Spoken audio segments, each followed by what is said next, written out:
C'est ridicule. Donc c'est un câble USB-C et ils ont été forcés pour éviter par des soucis écologiques de faire ça.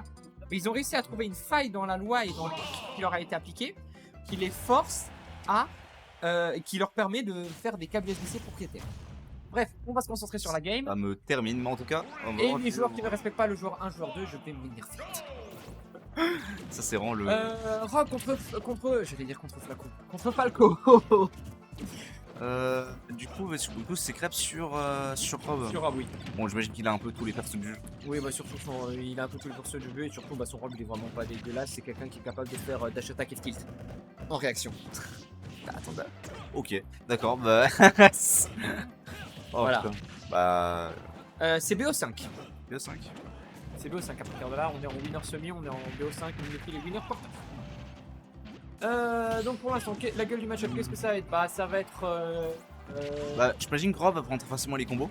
Oui, parce que c'est... Alors faut faire attention, hein, on dit Rob is big, Rob is big, Rob is big, je suis d'accord, mais faut pas oublier que Rob, il est gros, mais il est fin à certains endroits, donc certains persos vont avoir du mal à le combo. Ça peut aussi lui arriver de hitbox switch. Oui, c'est ça, parce que bah comme il a un gros... je sais pas comment ça s'appelle, mais là où il y a les roues, un gros train et une grosse tête, oui, il va prendre ça. Mais si par exemple on va être un perso, par exemple à tout hasard c'est 40, et qui va essayer de mettre des hitbox tout de fil, et ben on va devoir taper le corps.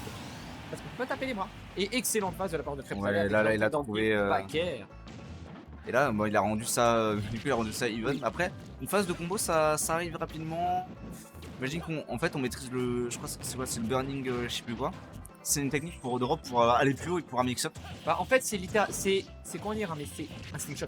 Ouais. C'est littéralement un slingshot. Et le fait que Rob puisse faire ça avec son B fait qu'il peut pas slingshot. Genre, Rob fait un slingshot, il va faire le saut sur place. C'est trop drôle. Mais comme il a pas ça, bah il a droit à son EB, je sais pas, son EB chelou pour gagner un max de momentum en le faisant. Donc c'est à dire que si on avait écouté si les main Rob avaient été un peu moins des pointes, on aurait eu le slingshot depuis la première année du jeu. Ouais. Surtout, les main Rob n'arrivent tellement pas à justifier leur défaite qu'ils disent que c'est à cause de la taille de leur personnage. Oui. Ça me termine. Mais on a alors une toute petite... C'est très rigolo à voir, hein, mais j'adore juste voir le laser de Rob se faire réflexe et nous envoyer dans la face. Ah, c'est genre le gros ou le petit? Le tout petit. Parce que le gros c'est un peu plus compliqué, parce que comme il peut l'angler, etc., c'est assez bizarre, mais le petit, comme t'es vraiment obligé souvent de le mettre bien droit pour toucher, tu sais que quand tu vas le réflexe, tu vas toucher le Rob, tandis que le gros... Ah ouais, on va voir cette ride. C'est trop fort. C'est trop fort ça, parce qu'en fait, ça te force à... Ouais, c'est ça. Tu bloques pas mal d'options. Oui, parce qu'à partir du moment où tu as un perso qui va se faire toucher par le gyro, tu vas te faire... t'es obligé d'avoir... T'as un timer au-dessus de la tête. Parce que si tu te fais si tu te fais toucher par le gyro quand t'es en legend, bah tu vas juste... tu vas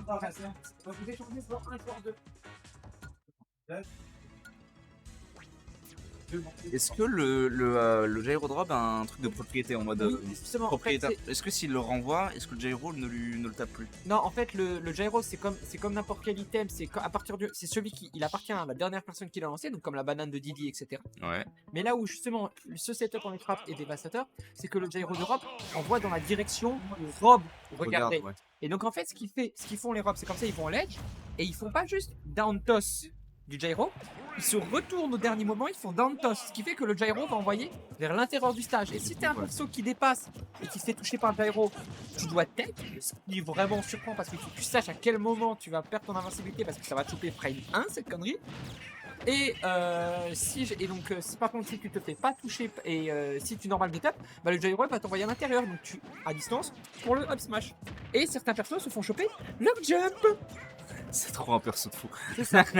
Et c'est dans ce genre de moment où je suis content de jouer un personnage comme Sonic, Sephiroth ou Ganondorf, qui ont les légendes les plus petites du jeu et qui sont en mode non frère, moi tu vas pas me toucher. Tu vas bien gagner avec ton moi tu sais, j'ai jamais affronté Drop. Hein.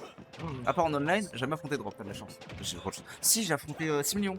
Mais il connaissait tellement pas le MU que je l'ai mis check de. Oh. C'était au début, c'est quand je suis arrivé à Smash Strasbourg. Mais off là. En tout cas pour l'instant le Yoshi qui a un peu de mal hein. Oui. Qui a un peu de mal mais ça ne saurait tarder. Selon que les phases d'avantage de Yoshi sont en fait c'est un perso qui brille dans son avantage. Qui est vraiment un désert exploitable mais pas si dégueu dans le sens où c'est un personnage qui va briller dans dans son avantage, qui a un des, comme tu l'as dit, pas si dégueu, qui va briller par sa mobilité, mais surtout qui va briller par ses capacités à aller abuser de sa mobilité pour bait son adversaire. Parce qu'à partir du moment où tu as un personnage comme Falco qui a quand même des boss qui touchent relativement bien autour de lui avec un anti-air qui est l'endroit où Yoshi a la meilleure mobilité, bah, t'as pas forcément envie d'approcher parce que, ok, Yoshi peut peut-être approcher à abuser de sa mobilité, mais il se fait anti-air face à Falco, c'est le combo starter. Effectivement, le combo starter qui en plus, en vrai, c'est un combo starter, et le combo feature dans le sens où il peut facilement en fait, non seulement estant si tu fais une meilleure son setup. Oh, Et je ouais, sais pas si t'as vu là le dernier backer qui était propre. Je te jure, il a trop des bonnes phases d'avantage. Oui. C'est pour ça que quand on le PMLG, c'est nul. C'est même pas que des gros. Oh, je sais à quoi tu fais référence. Putain, tu sais, j'ai le seum. chiant. J'ai le seum premier degré. J'ai trop le seum. Non, oui, je comprends que tu es le seul, mais quand tu regardes en fait ce qu'il a fait, ça a littéralement rien changé au set. Même ça a plus mis Falco en avantage. Que si tu mais vu que tu me mauvaise foi, je dirais que ça fait peur le set. Donc, En tout cas. Au point intéressant, et pardon. Ouais, il a eu tellement tôt alors qu'il avait un donut. Oui, j'allais dire, j'allais saucer Desta à quel point il est trop fort et il a un avantage de fou et il va gagner ses games, et puis il se prend dans le smash et il meurt à 80. Et en vrai là il peut. Oh putain, crêpe commence à faire crêpe quoi. Il va faire crêpe à utiliser le meilleur out of shield de Yoshi qui est son nerf. Alors ce nerf frame 3 il est tellement fort. En plus il a grandi son pied genre. Ok. Là c'est totalement even. C'est plus even. Ok. Tu sais que j'ai trop un pouvoir de Oh, curse. il y a un ADJ. Ok. Oh, j'allais dire l'ADJ était magnifique. Tu sais que j'ai trop un pouvoir de curse. Faudrait que je me teste parfois. Attends. Non, c'est pas Yoshi qui avait brûlé son double jump, parce que même si c'était Yoshi qui avait brûlé son double jump, l'armure de Yoshi aurait fait qu'il a été envoyé nulle part. Donc, je pensais qu'il avait cramé son double jump et que il avait jusqu'à. Le double de Yoshi ça attend combien? En fait, c'est pas que ça tombe combien, c'est que c'est une armure qui va soustraire le knockback. Ok. Donc, je sais plus la valeur, de mémoire c'est 35. J'ai juste mis ça. Vas-y. Ok, donc on est sur la deuxième game. 1-1. On repart sur l'Europe parce qu'on a vu que ça marchait première game. Après, c'était quand même serein. Testa qui a des réponses. Et donc, juste pour revenir sur l'armure de Yoshi, c'est une armure de knockback soustractive. Ce qui fait qu'en fait, là par exemple, tu vas voir. Prenons l'exemple que je connais, le backer de Sephiroth. Si je le mets à 0, quand il a 0 et qu'il fait son 1B, il va le tanker. Par contre, quand je crois qu'il est passé 60 et que j'ai l'aile, et ben en fait il va aller nulle part, il va juste tomber sur place et à partir de 60 bah, c'est comme s'il était à 0%. Ok. Et donc en fait il va soustraire, et même en dessous de 0% puisque bah en dessous de 0 il va quand même quelque part. Et donc c'est juste ça soustrait du knockback. Ça explique pourquoi il a un point en fait comme ça aussi. C'est cool. Imagine. Alors oui un peu, mais c'est surtout pourquoi il a un double jump qui va aussi hausser, parce que bah il n'y a pas de FB en contrepartie. Alors en cas pour l'instant avantage. Après le problème c'est que en fait c'est. Oh non. Oh ok. Le gyro s'est arrêté de tourner, tant mieux. Oui, alors là c'est même pas le gyro qui s'est arrêté de tourner, parce que même s'il s'était arrêté de tourner il aurait ralenti le derrière et il aurait pas pu continuer. C'est surtout que Desta ne s'est pas fait toucher par le dernier dentiste. C'est même avant que le gyro s'arrête. Ok. En tout cas pour l'instant on avait un bon avantage, mais là on est en train de se faire se prendre quelques phases de. Ok, on a réussi quand même à trouver. Bah ça va être en fait dans le match-up, oui, il va trouver quelques phases, mais là surtout le plus important c'est de trouver rapidement le kill. Parce qu'une fois que le kill est trouvé, Falco il peut mettre des très belles phases sur Rob. C'est pas le pire match-up de Rob Falco, mais c'est un match-up où il va un peu galérer quand même et où le réflecteur de Falco aide beaucoup, parce que pouvoir reflect le gyro directement sans avoir à le catch, c'est une très bonne chose, parce qu'on sait à quel point c'est difficile de catch le gyro de Rob quand on n'a pas des besoins avec son corps. Effectivement, c'est un gros problème. En plus, ça part très mal du temps. C'est vrai que c'est sympathique nous avons sur le réflecteur. Et là, pardon. C'est ça. Alors, c'est le. Non, c'est le. Alors, ça part très mal du force. Oui, mais je sais plus si c'est le réflecteur ou le coup qui est frame 1. Je sais plus lequel des deux est frame 1. En tout cas, on a quand même un assez gros retard, mais rien d'impossible, hein, notamment sur les extends de tilt. Et j'ai cru que là, le gyro, je sais pas si tu l'as vu, mais qu'il allait foirer le combo de Desta. Mais heureusement, non. Je crois qu'il le lâche quand il prend un certain. Enfin. Non, alors quand on lâche, en fait, c'est. Oh, magnifique! On va le trouver. Quand est-ce qu'on lâche un objet, en fait, c'est quand on va se faire taper. On a un certain pourcentage de chance, je crois que c'est 30, ça peut aller jusqu'à 33% de chance, de drop son item. C'est juste du hasard. C'est terrible. Ça, c'est une mauvaise game design et c'est pour tous les items, hein, que ce soit la banane de Didi. On s'en souvient d'ailleurs d'un clip de MKLeo où il s'est fait reverse face à Tweak parce qu'il avait la phase avantage et Tweak a eu la chance de drop sa banane et du coup il a pu le up smash ou le S smash, je sais plus, derrière et le tuer. Alors que MKLeo avait la phase qui tuait et gagnait le set. Oh là là. Mais c'est trop. C'est là qu'on se rend compte qu'en fait c'est un party game. Oui. Oh, par contre là, Desta peut faire un truc. Hein. Juste faut pas qu'il se fore en descente. Ah, dommage. C'est pas un 3D. Dommage. Il était un peu quand même de réussir à voir sa game. Mais il y a tout le temps ce petit truc qui fait qu'il ne l'a pas. Notamment ce F5 qui le gêne un peu en last stock.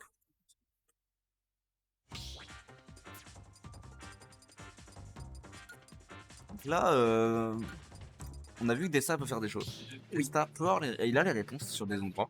Juste en last hit, last stock, il y a des moments où il se fail un peu et ça lui prend la game. Parce que Crêpe va utiliser à fond ça en fait. Oui. Mais il peut l'avoir. S'il réussit à ne pas concéder longtemps en avantage, il réussit à snowball dessus, ça peut se faire. Totalement. Là, je pense qu'on a abandonné les Yoshi, hein. Très clairement. Oui. Bah, et surtout Yoshi face à Falco, c'est un match-up qui est pas forcément à l'avantage de Yoshi comme on pourrait le penser. J'avoue, je sais pas une truc. Je sais juste que. Oh, attends, il a tenté un combat avec le gyro là. C'est pas que le gyro, en plus il a tenté un combat avec la idée, genre il a fait triple kill, IDJ up air, et il voulait reland, genre il voulait faire up air, et je crois que ça allait être un drag down fair ou un drag down down air, normalement, mais c'est le gyro qui l'a raté. Tu sais qu'à chaque fois que je vois des statistiques jouer le perso, je suis en mode il est trop cool, je vais jouer. Je tente de jouer 2 games, je me rends compte qu'en fait j'ai le combo game d'une 8. Et c'est même pas que t'as le combo game d'une 8, c'est que Falco c'est une 8 genre. C'est trop pas ingrat, voilà, c'est trop ingrat. Tu dois taper 50 fois plus que ton adversaire. Les confirmes qu'il trouve, mais c'est incroyable. Oui, c'est Destin, c'est trop fort. Desta il vient pas de Strasbourg. Mulhouse. Donc il est en O1. Oui, Orinois. Orinois, ok. Et donc là par contre on parlait sur Desta, mais on a une très belle égalisation de Crêpe, hein. Bah ouais, Crêpe de toute façon il se laisse pas démarrer. Je crois qu'il sait prendre un avantage sur un truc très stylé de Desta. Et aussi tout de suite à remettre les pendules à l'heure. Et ça contre Falco, un perso qui justement peut extendre rapidement son avantage, c'est assez bien joué. Oui. Et là on voit un Desta là, qui a peur d'aller jouer parce que bah le souci c'est que s'il va se foirer, il va se prendre un save et il va mourir. Le problème c'est le genre de perso où c'est pas autant exploitable que tu le penses. Oui c'est ça, parce que théoriquement tu peux l'exploiter très facilement, mais il faut que tu saches quelle option l'Europe va faire et c'est très difficile de le savoir. Il est trop fort, à chaque fois qu'il fait un frame trap, genre sur une option qu'il a jamais faite et aussi à choper dessus, c'est vraiment ce mec, je suis amoureux de son Falco. Desta, c'est trop agréable de le voir jouer. Et là, le problème c'est qu'encore une fois, la Crêpe, du coup, il y a un truc où il va encore une fois réussir à... Oh, il marche tellement vite. J'allais dire, genre, est-ce qu'on va voir un mix-up machine non machine? Non, il sort tellement vite que même le up smash n'aurait pas touché. Ce que je me dis là, c'est genre... soit il a optimisé son machine, soit juste il a un doigt de fou. Alors, il y a ça, et il y a aussi, il faut pas oublier que la durée de la dance pro, de l'enterrement de la dance pro est réduite si tu as mash durant les pummels. Parce qu'en fait, la durée d'enterrement, elle va être plus longue si tu plus courte si tu as été grab plus longtemps. Juste avant. Oh non, c'est terrible, On a tellement bien utilisé cette passe. Tout le monde. C'était incroyable. C'est tellement triste. C'était tellement triste. C'est genre. T'as vu, il était à 5, il était à 40% je crois au moment où il a commencé à se prendre le gyro dans le tilt et ça fait gyro dans le gyro.